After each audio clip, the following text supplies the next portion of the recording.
विद्यालय शिक्षा विभाग हरियाणा द्वारा प्रायोजित कार्यक्रम एजुसेट टेलीकास्ट में आपका स्वागत है।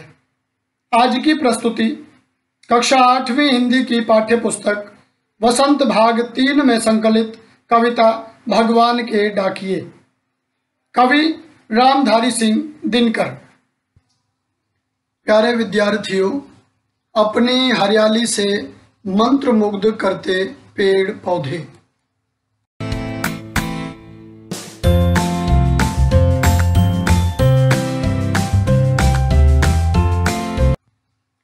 पृथ्वी के आंचल में कुलांचे भरते विभिन्न प्रकार के पशु।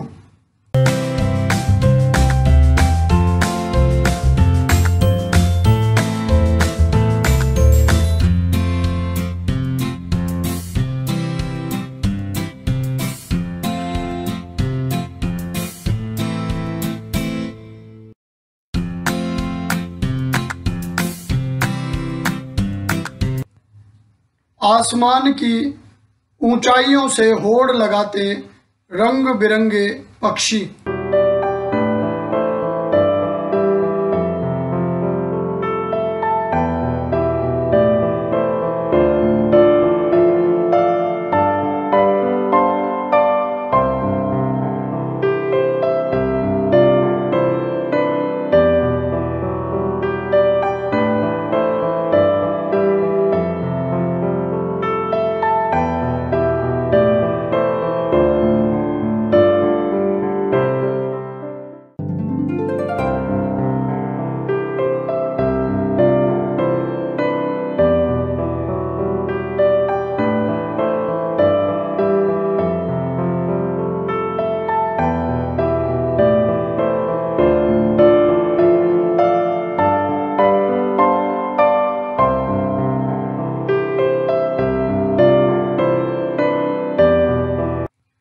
पल पल रूप बदलते बादल।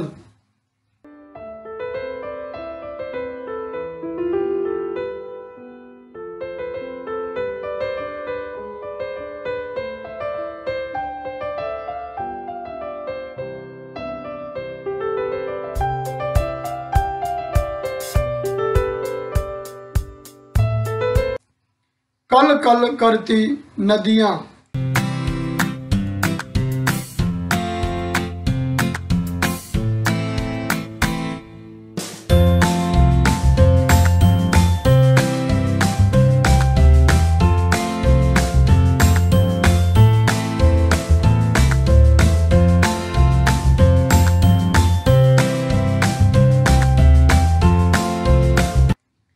अमृत वर्षा करते झरने, विशाल जल राशि को अपने अंदर समाये समुद्र।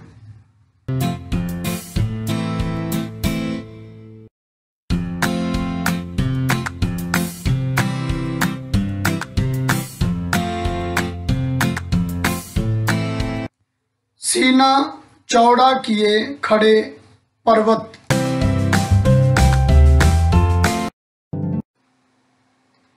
अपने चारों ओर जब हम नजर दौड़ाते हैं तो हमें दिखाई देता है प्रकृति का अद्भुत रूप। आखिर वह कौन शक्ति है जिसने इन सब तत्वों को बनाया है? उस परम सत्ता को हम सब ईश्वर के नाम से जानते हैं। लोग उस परम सत्ता को परमात्मा और भगवान भी कहते हैं। सारी सृष्टि का निर्माण किया है उसने। यहाँ तक कि धरती, आसमान, पहाड़, समुद्र को अपने वश में करने वाले मनुष्य को भी भगवान ने ही तो बनाया है। जीवन मृत्यु सब उसी के हाथ में तो है।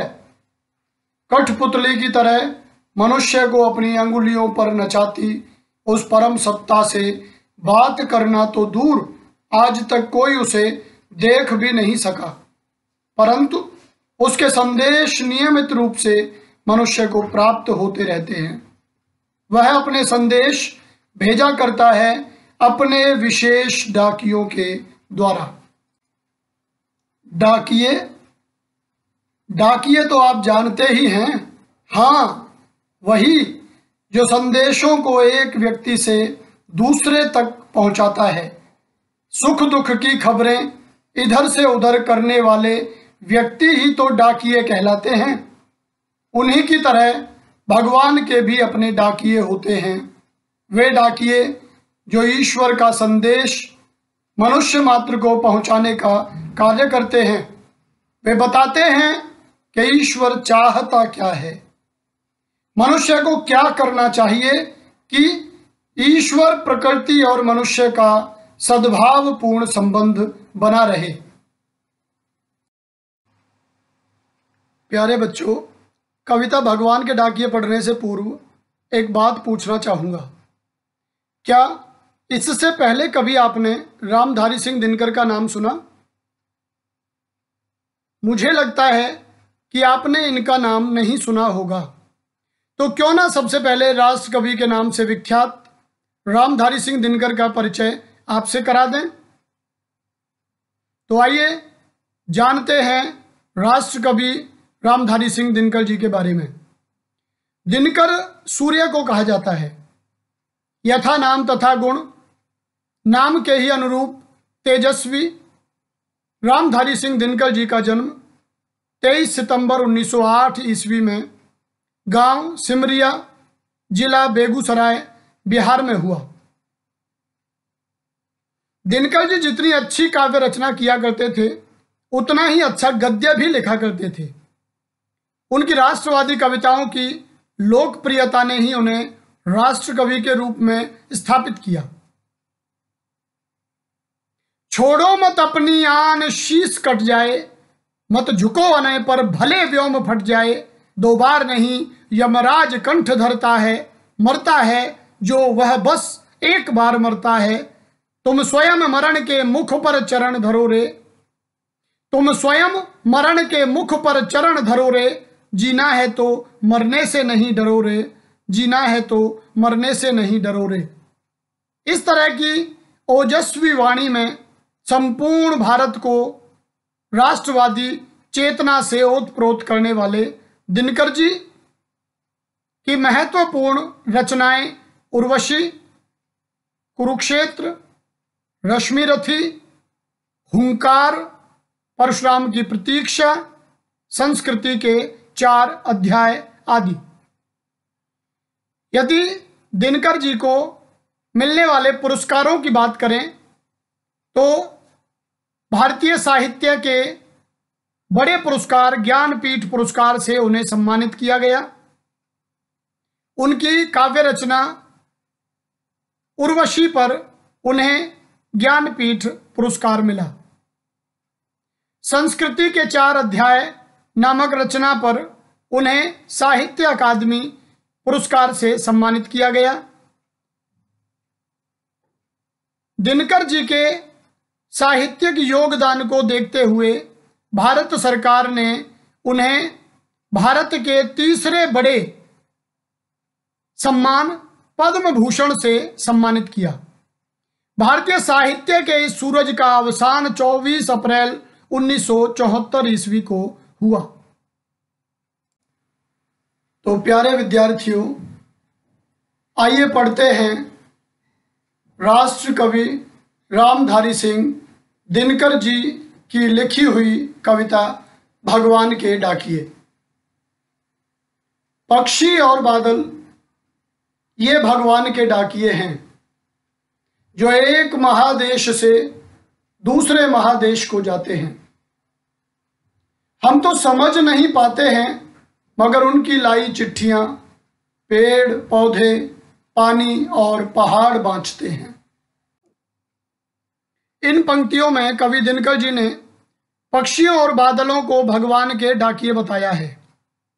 वे कहते हैं कि जिस प्रकार डाकिये हमारे संदेशों को एक व्यक्ति से दूसरे व्यक्ति तक पहुंचाने का कार्य करते हैं, उसी प्रकार पक्षी और बादल भी उड़ते हुए एक राष्ट्र का संदेश दूसरे राष्ट्र के लोगों तक पहुंचाने का कार्य करते हैं। मनुष्य अपने विचारों की संकीर्णता के कारण भगवान द्वारा भेजे गए संदेशों को समझने में असमर्थ हो जाता है, लेकिन पेड़ पौधे, पानी, पहाड़ उन संदेशों को ग्रहण कर लेते हैं। ईश्वर के प्रति अपना शुक्रिया अदा करते हुए समस्त जीवों के लिए उन संदेशों को प्रेषित करते हैं, परंतु उस संदेश में ऐसा है क्या? ईश्वर प्रकृति और मनुष्य से आखिर कहना क्या चाहते हैं, इसे समझने के लिए हम दो दोहे प्रस्तुत कर रहे हैं। पहला दोहा संत कबीर दास जी का है। सरवर तरवर संत जन चौथा बरसे मेह, परमारथ के कारणे चारों धारी देह।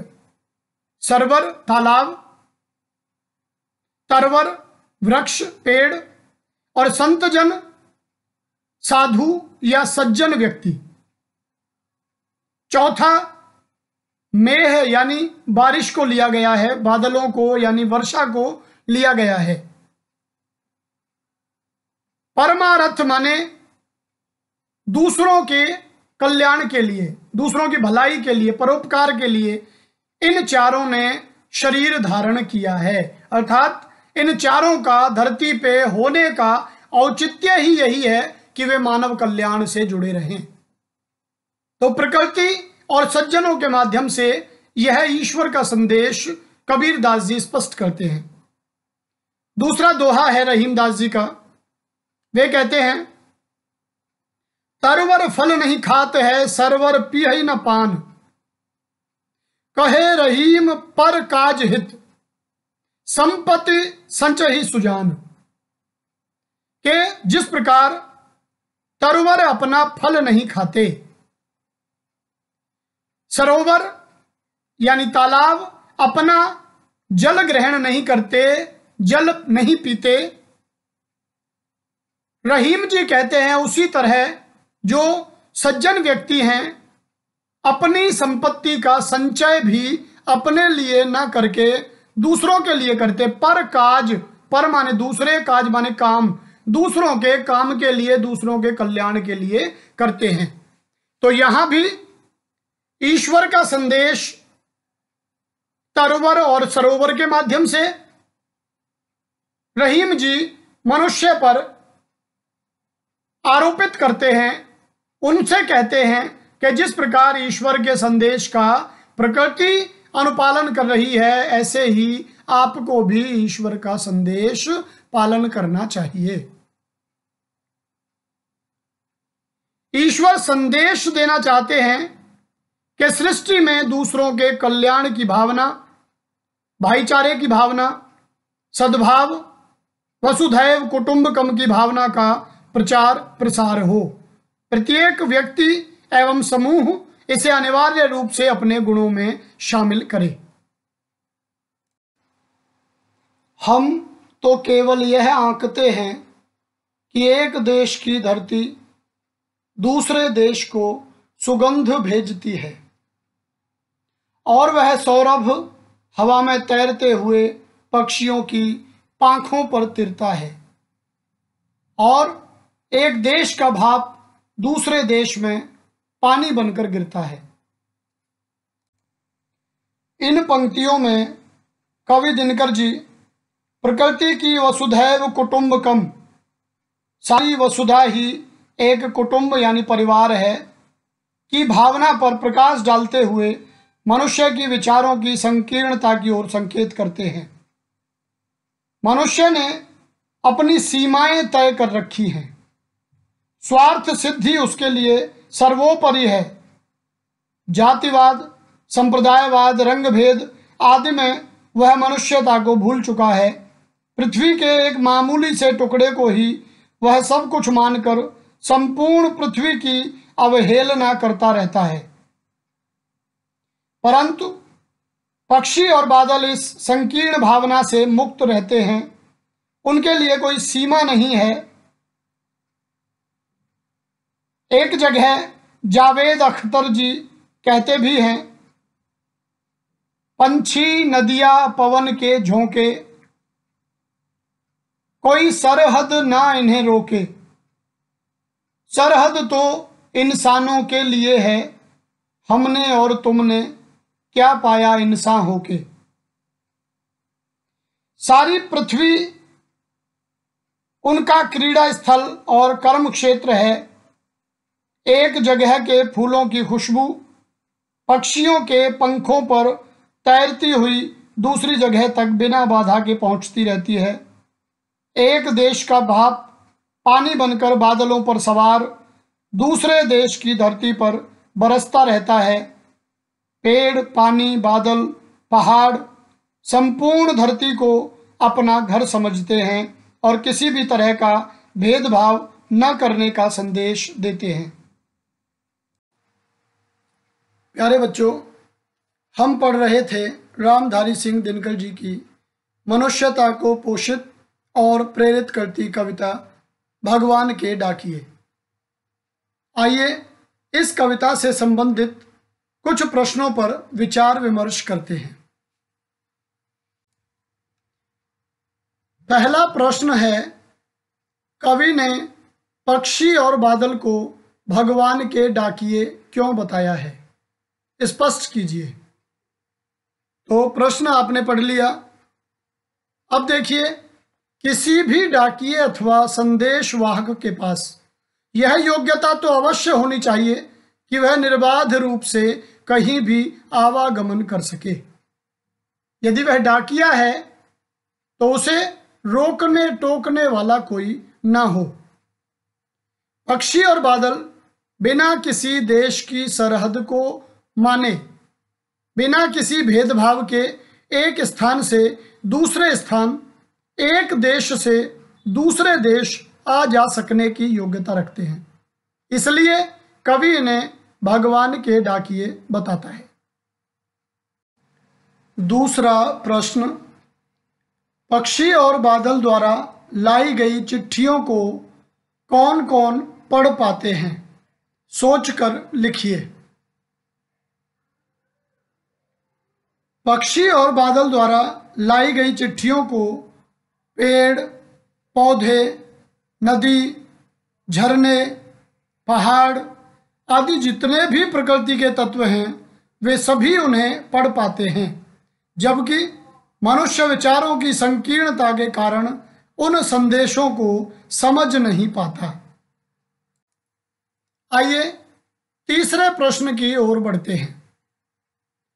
किन पंक्तियों का भाव है? यहां तीसरे प्रश्न में दो भाग दे रखे हैं। दोनों भागों में विशेष भाव प्रस्तुत है। इन भावों के हिसाब से हमें कविता की पंक्तियां चुननी हैं जिनमें यही भाव दिया गया है। देखते हैं। पक्षी और बादल प्रेम, सद्भाव और एकता का संदेश एक देश से दूसरे देश को भेजते हैं। ये भाव कविता की किस पंक्ति में है? आप सोचिए और मन में अपना उत्तर निश्चित कीजिए।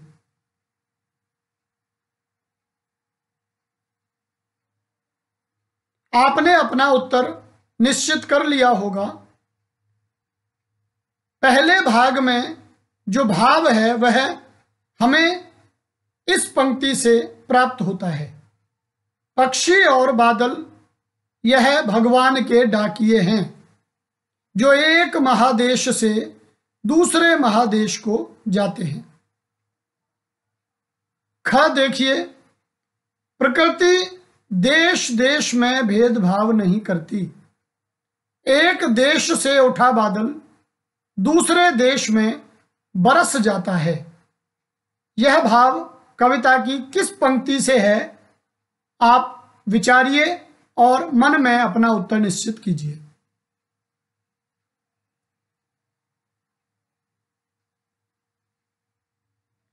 आपने अपना उत्तर निश्चित कर लिया होगा तो मैं बताता हूं। वह सौरभ हवा में तैरते हुए पक्षियों की पांखों पर तिरता है और एक देश का भाप दूसरे देश में पानी बनकर गिरता है। ये पंक्तियां कविता में हैं जो भाग ख में भाव दे रखा है उससे प्राप्त होता है। आइए चौथे प्रश्न की ओर चलते हैं। पक्षी और बादल की चिट्ठियों में पेड़ पौधे, पानी और पहाड़ क्या पढ़ पाते हैं? पक्षी और बादल की जो चिट्ठियां होती हैं उन्हें पेड़ पौधे, पानी, पहाड़ बांचते हैं। तो प्रश्न है कि वे क्या बांचते हैं, उन्हें क्या समझ में आता है, पक्षी और बादल कौन सा संदेश लेकर आए हैं? भगवान द्वारा भेजे गए संदेश को पेड़ पौधे, पानी और पहाड़ ही पढ़ पाते हैं, क्योंकि ये मनुष्य की तरह भेदभावपूर्ण व्यवहार नहीं करते। उनके लिए सारी धरती ही उनका घर है, इसलिए पूरी धरती पर भाईचारा, शांति, सद्भाव कायम रखना चाहते हैं और इसके लिए मनुष्य को भी निरंतर प्रेरणा देते रहते हैं। आइए 5वें प्रश्न की ओर बढ़ते हैं। एक देश की धरती दूसरे देश को सुगंध भेजती है। कथन का भाव स्पष्ट कीजिए। जिस प्रकार ईश्वर पिता की तरह सारे संसार का कल्याण करते हैं, उसी प्रकार धरती भी माता की तरह बिना किसी भेदभाव के सबका पालन पोषण करती है। एक देश की सुगंध दूसरे देश तक पहुंचती है। मैं सुगंध से तात्पर्य अच्छाइयों से है, गुणों से है। एक स्थान की कोई अच्छाई, कोई गुण दूसरे स्थान के लोगों को भी प्रभावित करता है और इस प्रक्रिया में कोई भेदभाव बाधा नहीं पैदा करता। पूरी धरती को ही प्रेम, एकता और भाईचारे का संदेश मिलता है। आइए अब चलते हैं पाठ से आगे। इसमें कुछ प्रश्न उठाए गए हैं जो आपकी रचनात्मकता और तार्किकता से संबंध रखते हैं। पहला प्रश्न है, पक्षी और बादल की चिट्ठियों के आदान प्रदान को आप किस दृष्टि से देख सकते हैं? दूसरा प्रश्न, आज विश्व में कहीं भी संवाद भेजने और पाने का एक बड़ा साधन इंटरनेट है। पक्षी और बादल की चिट्ठियों की तुलना इंटरनेट से करते हुए 10 पंक्तियां लिखिए। तीसरा प्रश्न है, हमारे जीवन में डाकिये की भूमिका क्या है? इस विषय पर 10 वाक्य लिखिए। तो पाठ से आगे में आपको यह 3 प्रश्न दिए गए हैं। आप अपनी रचनात्मकता, अपनी तार्किकता का इस्तेमाल करते हुए इन तीनों प्रश्नों के उत्तर अपनी नोटबुक में दर्ज करें। इसके बाद अनुमान और कल्पना। डाकिया इंटरनेट के वर्ल्ड वाइड वेब यानी www तथा पक्षी और बादल, इन तीनों संवाद वाहकों के विषय में अपनी कल्पना से एक लेख तैयार कीजिए। लेख लिखने के लिए आप चिट्ठियों की अनूठी दुनिया पाठ का सहयोग ले सकते हैं। तो प्यारे बच्चों, आज इतना ही। हमने भगवान के डाकिये कविता समग्रता से पढ़ी, उसके प्रश्नों पर विचार विमर्श किया। तो अब हम उम्मीद कर सकते हैं कि यह कविता आपकी समझ में आ गई होगी। इसी तरह फिर एक और पाठ लेकर, कोई एक और कविता लेकर हम आपके बीच उपस्थित होंगे। तब तक के लिए आप सभी को नमस्कार।